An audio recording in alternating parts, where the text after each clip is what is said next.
Swastiastu. Assalamualaikum warahmatullahi wabarakatuh. Shalom, nama budaya, salam sejahtera bagi kita semua. Sebelumnya, perkenalkan nama saya Sengyaman Aradinata. Saya adalah mahasiswa semester 2 Fakultas Kedokteran Hewan Universitas Udayana dengan NIM 2109511110 dari kelas C.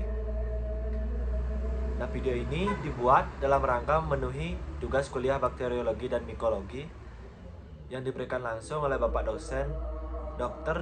Hewan Inengah Kertabesung MSI. Nah, pada video kali ini saya akan membahas kuliah topik 3, yaitu media biakan bakteri dan jamur. Nah, sebelum kita mempelajari lebih lanjut tentang media pertumbuhan bakteri dan jamur, ada baiknya kita mengetahui terlebih dahulu apa itu media pertumbuhan. Media pertumbuhan adalah suatu bahan yang terdiri atas nutrisi atau nutrien yang digunakan oleh suatu mikroorganisme untuk tumbuh dan berkembang biak pada media tersebut. Nah, komposisi media pertumbuhan itu dapat dimanipulasi untuk tujuan isolasi maupun identifikasi mikroorganisme tertentu sesuai dengan tujuan masing-masing pembuatan suatu media tersebut. Nah, media ini sendiri berfungsi untuk menumbuhkan, memperbanyak, mengisolasi, dan mengidentifikasi suatu bakteri. Selanjutnya, ada pun beberapa faktor yang mempengaruhi pertumbuhan suatu bakteri tersebut, yaitu yang pertama ada pH, yang kedua ada suhu, yang ketiga ada nutrien, yang keempat ada oksigen, yang kelima ada tekanan osmosis, dan yang keenam ada sterilisasi. Nah, yang pertama pH. Kebanyakan mikroba tumbuh baik pada pH netral, yaitu kisaran 4,6 sampai dengan 7, yang merupakan kondisi optimum untuk pertumbuhan bakteri tersebut. Yang kedua ada suhu. Berdasarkan kisaran suhu pertumbuhannya, mikroba sendiri dapat dibedakan menjadi 3 kelompok. Nah, yang pertama ada Scoville atau Scott Loving, yang merupakan mikroba yang suhu pertumbuhannya berkisar antara 0 sampai dengan 20 derajat Celcius. Yang kedua ada Mesophil atau Moderate Temperature Loving, yaitu mikroba yang memiliki kisaran suhu pertumbuhan antara 20 sampai 45 derajat Celcius. Nah, kebanyakan mikroba perusak pangan merupakan mikroba Mesophil karena mereka tumbuh baik pada suhu ruang maupun suhu kamar. Nah, yang ketiga ada Thermophil atau heat loving, yang merupakan mikroba yang suhu pertumbuhannya di atas 45 derajat Celcius.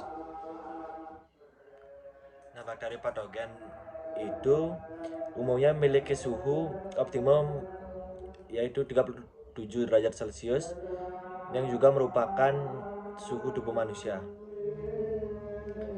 Nah, oleh karena itu, suhu tubuh manusia itu merupakan suhu yang baik untuk pertumbuhan beberapa pertumbuhan dari bakteri patogen. Yang ketiga ada nutrien. Nah, seperti yang kalian semua tahu, mikroba merupakan makhluk hidup yang juga membutuhkan nutrisi untuk pertumbuhan sel dan sumber energinya. Adapun unsur-unsur yang dibutuhkan oleh mikroba dalam pertumbuhannya antara lain, yang pertama ada karbon, yang kedua ada nitrogen, yang ketiga ada hidrogen, keempat ada oksigen, kelima ada sulfur, yang keenam ada fosfor, yang ketujuh ada zat besi, dan adapun sejumlah logam kecil lainnya. Yang keempat ada oksigen. Mikroba memiliki kebutuhan oksigen yang berbeda-beda untuk pertumbuhannya. Nah, oleh karena itu, berdasarkan pertumbuhan oksigennya, mikroba sendiri dapat dibedakan menjadi 4, yaitu yang pertama ada aerob, yaitu mikroba yang membutuhkan oksigen untuk pertumbuhannya. Yang kedua ada anaerob, yaitu mikroba yang tidak membutuhkan oksigen pada pertumbuhannya. Yang ketiga ada anaerob fakultatif, yaitu mikroba yang dapat tumbuh dengan ataupun tanpa oksigen pada pertumbuhannya. Dan yang terakhir ada mikro aerofil, yaitu mikroba pada konsentrasi yang lebih rendah daripada konsentrasi oksigen yang ada di udara. Mikroba perusak pangan itu sendiri biasanya ada di aerob, dan sedangkan bakteri yang ada di saluran pencernaan manusia itu tergolong anaerob fakultatif. Nah, yang kelima ada tekanan osmosis. Tekanan osmosis ini juga akan sangat berpengaruhi pertumbuhan dari bakteri tersebut. Apabila tekanan tersebut hipertonis, maka sel akan mengalami plasmolisis ataupun rusak. Sebaliknya, jika tekanan tersebut merupakan tekanan hipotonis, maka akan menyebabkan pembekakan yang merusak sel bakteri tersebut. Oleh karena itu, dalam mempertahankan hidupnya, bakteri harus berada pada tingkat tekanan osmosis yang sesuai. Walaupun bakteri memiliki daya adaptasi, perbedaan tekanan osmosis dengan lingkungannya tetap tidak boleh terlalu besar. Nah, yang terakhir adalah sterilisasi. Maksudnya apa sih? Maksudnya adalah media yang digunakan untuk menumbuhkan bakteri yang steril agar tidak ada mikroba yang lain yang tidak diinginkan tumbuh dalam media tersebut. Nah, selanjutnya kita akan bahas tentang media. Nah, media ini sendiri dapat dikelompokkan berdasarkan bentuknya, berdasarkan komposisi ataupun susunannya, dan berdasarkan fungsinya. Nah, berdasarkan bentuknya, media dapat dibedakan menjadi tiga, yaitu yang pertama ada media padat, yaitu media yang mengandung air kurang lebih 15% agar sehingga dia menjadi padat. Dan media ini umumnya digunakan untuk bakteri, rangi, jamur, maupun mikroalga. Nah, yang kedua ada media semi padat, yaitu media yang mengandung air kurang dari seharusnya, yaitu hanya sekitar 0,3% sampai 0,4%. Sehingga media ini menjadi kenyal, tidak padat, namun juga tidak cair. Nah, umumnya digunakan untuk pertumbuhan mikroba yang banyak memerlukan air dan hidup anaerobik. Dan biasanya umumnya digunakan untuk melihat pergerakan mikroba. Nah, yang ketiga ada media cair, yaitu media yang tidak ditambahkan bahan pemadat pada pertumbuhannya. Dan umumnya media ini digunakan untuk pertumbuhan mikroalga. Selanjutnya, berdasarkan komposisi atau susunannya, media ini dibagi lagi menjadi tiga, yaitu yang pertama ada media alami atau non sintetis, yaitu yang merupakan media yang disusun dari bahan-bahan alami, di mana komposisinya yang tidak dapat diketahui secara pasti dan biasanya langsung diekstrak dari bahan dasarnya seperti kentang, telur, tepung, daging, ikan, sayur, dan sebagainya. Nah, contoh dari media ini adalah tomato juice agar. Nah, yang kedua ada media semi sintetis, yaitu media yang tersusun dari bahan-bahan alami maupun bahan-bahan sintetis, yaitu contohnya ada kaldu nutrisi, di mana disusun dari yaitu pepton 10 gram, ekstra daging 10 gram, NaCl 5 gram, dan Aquades 1000 ml.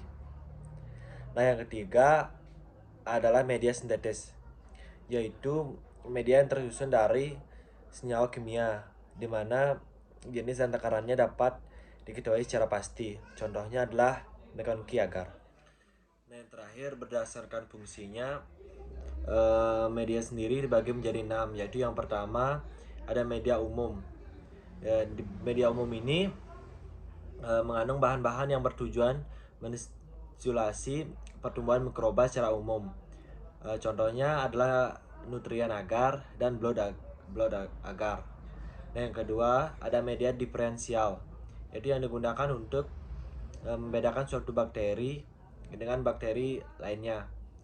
Di dalam media ini ditambahkan bahan-bahan kimia dan reaksi tertentu yang menyebabkan mikroba yang tumbuh memperlibatkan perubahan-perubahan spesifik sehingga dapat dibedakan jenis-jenis lainnya. Nah, contoh media ini sendiri adalah triple sugar iron agar dan sulfate indol methylated. Yang ketiga ada media selektif. Media selektif ini memungkinkan suatu jenis mikroba tumbuh dengan pesat sedangkan mikroba lain terhambat. Nah, pada media selektif ini ditambahkan bahan-bahan tertentu di mana yang akan menghambat pertumbuhan mikroba lainnya yang tidak diinginkan. Contohnya seperti McConkey agar. Apabila ditambahkan basar ataupun garam geduh, maka bakteri-bakteri di luar saluran pencernaan akan terhambat pertumbuhannya. Sedangkan bakteri-bakteri saluran pencernaan seperti E. coli, Salmonella dan lain-lain akan bertumbuh dengan pesat. Nah, perlu juga kita ketahui bahwa McConkey agar bisa disebut sebagai media selektif maupun media diferensial. Maka dari itu, McConkey agar termasuk media selektif diferensial. Yang keempat adalah media diperkaya atau enrichment, di mana media ini dirancang khusus untuk mendukung pertumbuhan mikroorganisme. Nah, media ini memiliki konstituen nutrisi yang mendorong pertumbuhan mikroba tertentu. Contohnya kaldu selenite atau kaldu tetracionat untuk memisahkan bakteri Salmonella dari tinja. Nah, pada media diperkaya juga dapat ditambahkan bahan-bahan tertentu untuk menstimulasi pertumbuhan mikroba yang diinginkan. Hal ini dilakukan untuk menstimulasi pertumbuhan mikroba yang jumlahnya sedikit dalam suatu campuran berbagai mikroba. Contohnya adalah coklat media dan yeast ekstrak potasium natrium agar. Nah, yang kelima adalah media uji atau identifikasi. Adalah media yang digunakan untuk identifikasi mikroba. Contohnya adalah Muellan Hilton agar. Nah, yang terakhir ataupun yang keenam adalah media spesifik, yaitu yang digunakan untuk menghitung jumlah mikroba dalam satu bahan. Misalnya media yang digunakan untuk menghitung jumlah E. coli dalam air sumur. Nah, dengan berakhirnya penjelasan saya, berakhirlah video saya juga ini. Sebelumnya saya juga ingin mengucapkan maaf apabila ada salah kata. Sekian dan terima kasih.